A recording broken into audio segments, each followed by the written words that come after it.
Okay, I'm going to do a swing evaluation here with Bernhard Langer, and first thing I want to note with him is, this guy's mastered the ability to play great golf for a very long time, so he kind of owns that category of longevity, and just a very impressive player, and he never ceases to amaze me. Now over here, let's talk about some things with his setup. So one thing we see with his iron, he kind of lets it just hang at a 90 degree. There's not much forward press at that moment. Right here, you'll see his arms are hanging really well. Both elbows are pointed in at his hips. Both hang just nice and loose from his body, creating a good triangle there in the beginning. Here we notice on the right that his ball position is kind of placed in the heel. That's just the starting position for him to where he can hit the center of the face. This club angle maybe running a little low, so his hands are kind of from a touch lower position from starting. I really like this when you come off the back loop of his pants here, up his back, this little space right here from the head. That means that he's in a very comfortable position to turn from and not trying to create perfect posture. Knee flex looks good. Feet pretty much square. Left foot maybe laid off a little bit. You can see also knees just pointed in slightly here. Kind of those angles. Alright, we'll start to draw him back. I'll go ahead and just put a line here on his head to show you something later. But right off the takeaway, you can see where the club head itself kind of stays stagnant. The body starts to turn a little with that one-piece triangle, and that's allowing him to create this line. Where the club shaft angle is going directly up his left arm, that means his hands are very quiet, allowing his body and things to do most of the work, and that way he can't break down his connection or get his hands too busy. It's also getting him good width. So you can see his head drifts a little bit off the ball there, which a trait of his is to stay behind the ball, so you'll see that also as he's coming through.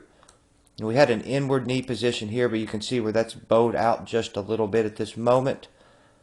That left leg action looks pretty good. And as we kind of get him to 90 degrees here, or left arm parallel to the ground, you see he's pretty much getting a 90-degree set, just a little bit slight of it. So the hinging action's working pretty proper there for an iron. So again, there's the head position. We'll go ahead and wind him to the top. You can see that he's kind of drifted off the ball. But if I put a line here now on his hip, you'll see the lower body start to shift to get the weight back to the left foot. You can see the head definitely stays behind it there, even with the iron. But he's still accomplishing this, where he's able to line all these lines up, the shoulder, knee, hip, and foot. And if you look at the release rate here, this is really good. Still holding lag well.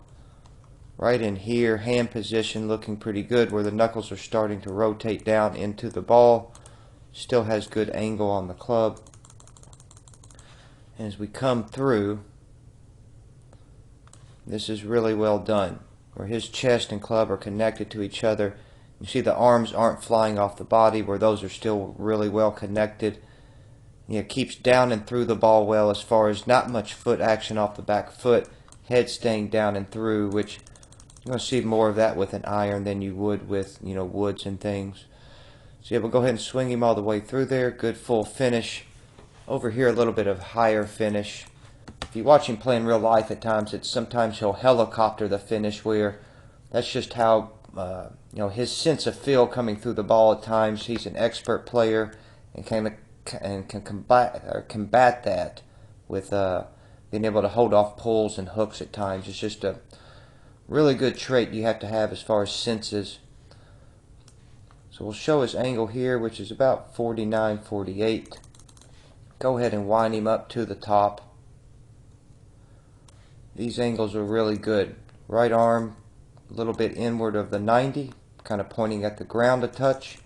Really compact and connected to his body. Left arm running pretty good, maybe just a touch high of the shoulder line, but all that stuff looks very well done.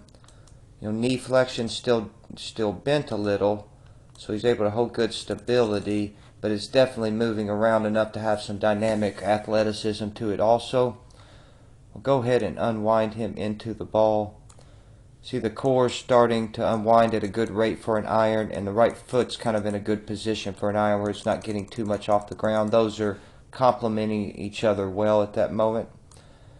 Here you can remember we started at like 48, 49. Now we're more in the 57 range. That's allowing his left wrist to get into a really good hitting position there. Again, right here, right elbow tucked into the body, left arm out in front, knuckles down. You know, those three things, if a person can get into that hitting zone before impact, you know, it's going to, you know, give you the ability to really get a good strike on the ball. You see his face angle here, it's nice and square to his body line. That means he's not going to have to do much work with the hands. He can kind of just rotate through, strike down, and get all the way through the shot. Club's still out in front of him in the release there. As he comes through, you know, the left arm's pretty close to his body still at this moment, kind of a lower finish through there, but as he finishes the swing, really nice right here. You know, excellent finish. And like I was mentioning before, you know, this guy has been really great for a really long time, and you know, anything he does never ceases to amaze me. I would hate to be competing against him on the Champions Tour because he's one of the greats. So just wanted to do this video, and you all have a good day now. Thank you.